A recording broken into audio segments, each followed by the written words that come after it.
omului. Și lucrul acesta se vede foarte ușor dacă străbatem împreună cu Hristos tot ceea ce înseamnă duminicile ce ne sunt puse la îndemână în postul cel mare ca niște golfuri de liniște. Vedeți, avem din tâi o Evanghelie care pare că are două personaje. Avem Duminica Vameșului și Fariseului. Toată lumea arată cu degetul pe fariseu. Acum, e drept că în ultima vreme arătăm mai mult spre Vameș, că așa se întâmplă, dar în general, Evanghelia asta este împotriva fariseului. Și chiar ne trezim, dacă veți lua vreodată predici, veți vedea cum îi se arată obrazul fariseului. Băi, nemernicule, uite! Și noi ne dorim toți să fim ca vameșii. Iar eu le spun tot timpul oamenilor, măcar de-am fi cât farisei, pentru că omul ăla, de fapt, nu greșește. El își împlinește misiunea pentru care Dumnezeu i-a îngăduit să fie fariseu. De ce vameșul nu se apropie de templu? Pentru simplu motiv că el punea mâna pe bani. Pentru simplu motiv că pe bani era chipul împăratului. Și fiind chipul împăratului, era un chip cioplit. Deci era un om care se atingea de idoli. Omul care se atingea de idoli n-avea ce căuta în templu exact unde era și fariseul, care fiind pur, dând zeciuială și toate celelalte pe care le-ați auzit, tot timpul oferea această posibilitate de a fi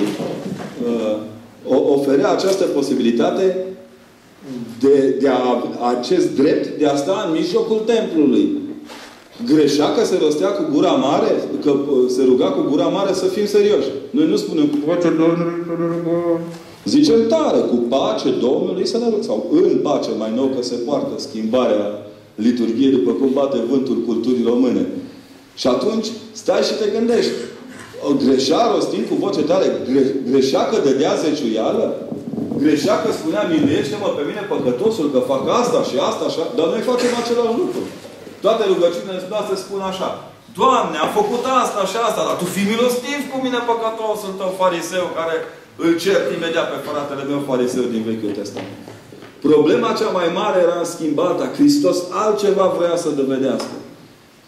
Vameșul a ajuns și el să se roage. Are un moment în care, țineți minte, traducerea noastră românește este aceasta. Dumnezeule, milostiv fii mie păcătosului. Dar de fapt, textul original spune așa. Dumnezeule, milă de jertfă de milostivire fă-te pentru mine păcătosul. Adică între păcatul meu și milostivirea mea e nevoie de o jertfă pe care eu nu pot să ți-o dau. Ceea ce spune, de fapt, vameșul este am nevoie de un Hristos între mine și tine pentru ca milostivirea să fie deplină peste sufletul meu.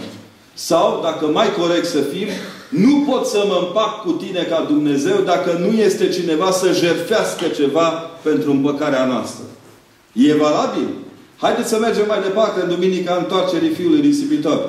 Deși eu personal tot timpul îi zic Evanghelia Tatălui Risipitor, că Fiul nu face decât să sfore toată Evanghelia. Pentru că Tatăl risipește averea, Tatăl își risipește așteptarea, Tatăl își risipește lacrimile, Tatăl își risipește prietenia cu celălalt fiu al său de dragul nărodului plecat să cheltuie averea Tatălui, nărod care își declară Tatăl mort. Pentru că toată uzanța orientală a dreptului oriental spune așa. Un fiu nu poate moșteni nimic de la tatăl său dacă tatăl nu e mort. Moștenirea se instituie, nu? Când e mort cel care are averea. Deci fiul îi zice lui tatăl său, de fapt, mori odată că am nevoie de bani să fiu curvar și bețiv. Să mă duc cu prietenii. Asta îi spune, de fapt. Și tatăl acceptă. E un mort viu.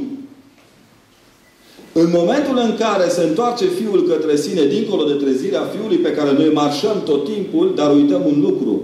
Țineți minte, una dintre marile gândiri ale Bisericii Sfântul Ioan Gură de Aur spune așa, că nemâncarea cărnii de porc îi aduce aminte Fiului de Tată. Cu alte cuvinte, postirea este cea care îți aduce aminte că aparții unui Tată nesuperior celorlalți locuitori ai țării în care te duci să muncești.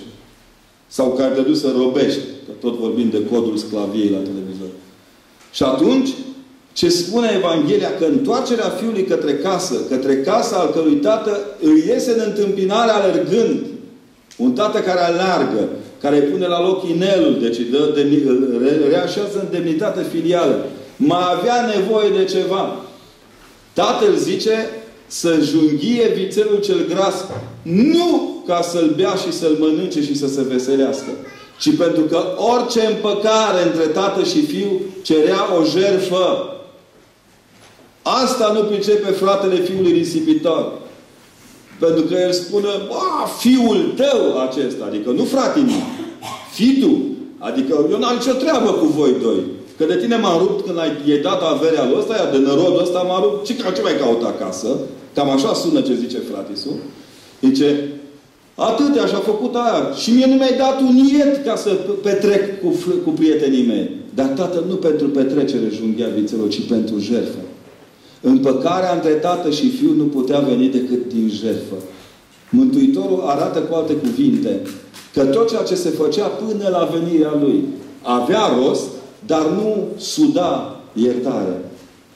Că darul cel mare pe care ne-l propune postul cel mare este iertarea, se vede abia la sfârșitul postirii. Când Hristos cel înviat intră pe ușile încuiate, unde toți ucenicii așteaptă disperați. Vine șeful ăsta înviat, dă cu noi de pământ. L-am trădat, n-am stat lângă el. Ba și ăia care am stat lângă el am trădat. Am dat bir cu fugiții, ne-am ascuns. Uite, stăm aici în foișor. Sfântul Luca, care e medic, e un pic ironic. Spune că erau strânși de frica iudeilor, dar asta nu înseamnă că nu le era frică și de Hristos. Ei se temeau de reacție. Erau oameni care așteptau reacția șefului. Noi înșine o simțim că oricât de spiritual ar fi instituția bisericii, dacă îl superi pe șeful, aștepți reacția lui. Și ca șefii noștri uneori, dar foarte rar, și Hristos ca șef, am pus ghilimele de rigoare, șochează. Pentru că în loc să vină să dea cu pumnul în masă, zic că nemernicilor, ce ați făcut? Eu mi-am pus viața pentru voi, v-am dus în cârcă, ați mâncat de pe urma mea, ați băut de pe urma mea, v-au aplaudat oamenii de pe urma mea, v-au zâmbit copiii. Hristos vine și zice, pace vouă. Nu cum dă lumea pace. Dar el zice, și mai mult decât atât, suflă peste ei, dându-le Duh Sfânt, ca să poată oferi iertare. Darul dintâi al învierii este iertarea. Aduceți-vă aminte de episodul cu Maria Magdalena? O femeie care pleacă Magdalenă spre mormânt și se întoarce de la mormânt Marie. Cu un alt nume. Tot creștinul pleacă spre mormântul gol purtând un nume și se întoarce de la mormântul Mântuitorului care e gol, plin doar de slava învierii, cu un alt nume. S-au dus disperați către mormânt și s-au întors apostoli. S-au dus disperați și dezamăgiți către mormânt și s-au întors creștini. Aceasta este taina întineririi. A alerga în întâmpinarea lui Hristos pentru a ne schimba firea, pentru a ne schimba atitudinea, pentru a ne schimba într-un fel pozitiv posibilitatea de a fi ai lui Hristos. Ei bine, ce ne arată Evanghelia din post, fiecare luată în parte, este că toată construcția tinereții noastre fără bătrânețe, dacă vreți, și a vieții fără de moarte, adică toată construcția întineririi noastre și așezării noastre în veșnicie, nu se face de pe o zi pe alta. Ci este o educație care cere fidelizare la apelul Mântuitorului, cunoaștere a Mântuitorului, îndrăgostire, dacă vreți, de Hristos. Hristos vine către noi cu un ritm al seducției, de care dacă nu ținem seama, devenim simpli funcționari publici. Devenim creștini asfaltați, care n-au nici o legătură cu bucuria de a trăi în Hristos și în Duhul Sfânt întâlnirea cu Mântuitorul. Hristos în niciun caz n-a venit doar să împlinească legea. Ne făcea farisei pe toți, a venit dincolo de împlinirea ei să ne dăruiască virtuțile acestea desăvârșite care fac din legea Vechiului Testament fundament pentru împărăția și întâlnirea cu împărăția lui Dumnezeu.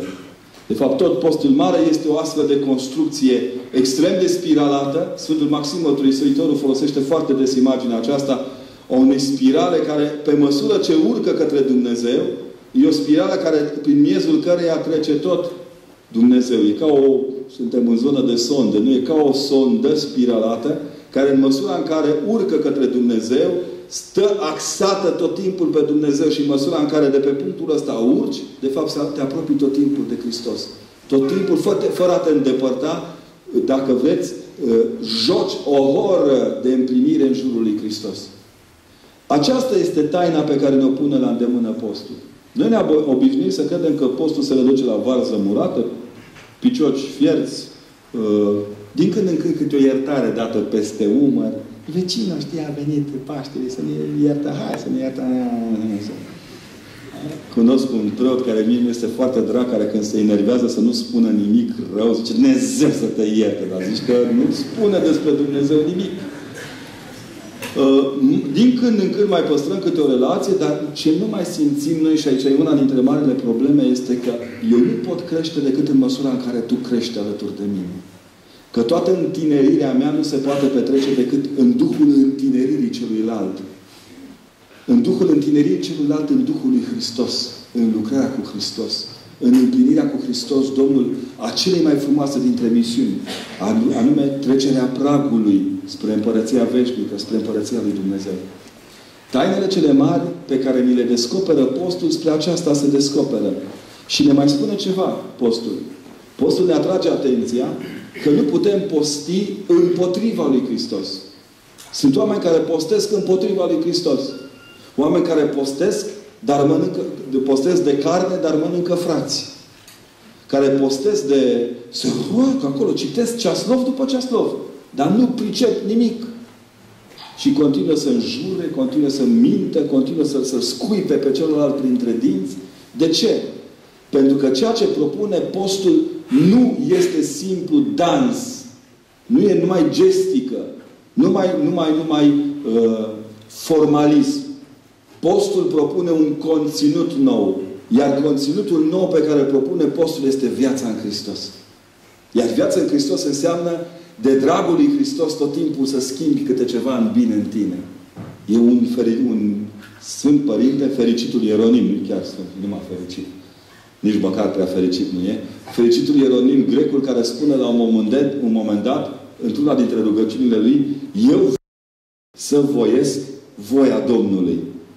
Eu vreau să vreau ce vrea Hristos pentru mine. Mintea aceasta ne-o cere de fapt postirea.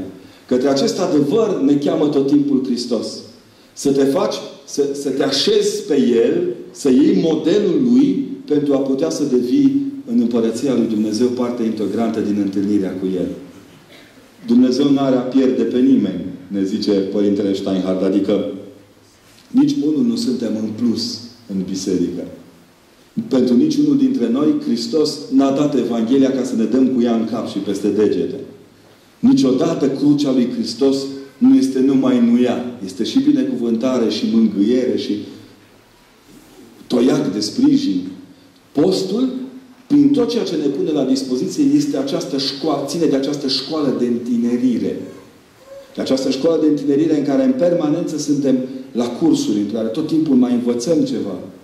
Toată lumea vorbește, sau teologia ortodoxă vorbește foarte mult despre cunoașterea lui Dumnezeu și avem niște logo-uri când începem să vorbim despre vai, mistic și dăi, dar de fapt, cunoașterea lui Dumnezeu începe de fapt prin antrenarea propriului tău suflet în propria cunoaștere. Nu poate să cunoască pe Dumnezeu cineva care nu-și cunoaște limitele și nu și le stăpânește. Eu aud de foarte multe ori la televizor că e câte un jurnalist de ăsta care le mai și trincănește, le pipează, le și pipăie, că o fi făcând și prosturile astea. Curvar de rupe locul la a treia, a patra căsnicie, dar este specialist în ortodoxie. Nu, pe ăla a luat dracu și și-a pus pe tricou că el e specialist în ortodoxie. Cunoașterea lui Dumnezeu nu se poate face în afara unei morale cu Dumnezeu. Nu se poate face în afara unei stări cu Dumnezeu, în care părtășia se face. Nu numai noi avem nevoie de Dumnezeu, ci îndrăznesc să spun că și Dumnezeu are nevoie de noi ca să se simte odihnit. Să se poată așeza pe ceva dinspre care să poată imite către neașezații lumii posibilitatea de a sta în pace. Acum câțiva ani, înaltul Teofan, care acum este mitropolitul Moldovei, era mitropolitul Olteniei. Și după o conferință cu grupuri de studenți care era târziu, 9:30 când am terminat, când ne-am dus cu grupul de studenți și l-am colindat. Era foarte supărat, fuseseră ședințe. Nu e ușor viața de administrație este ucigătoare. E drept? Și nu te mai lasă să fii tu câteodată.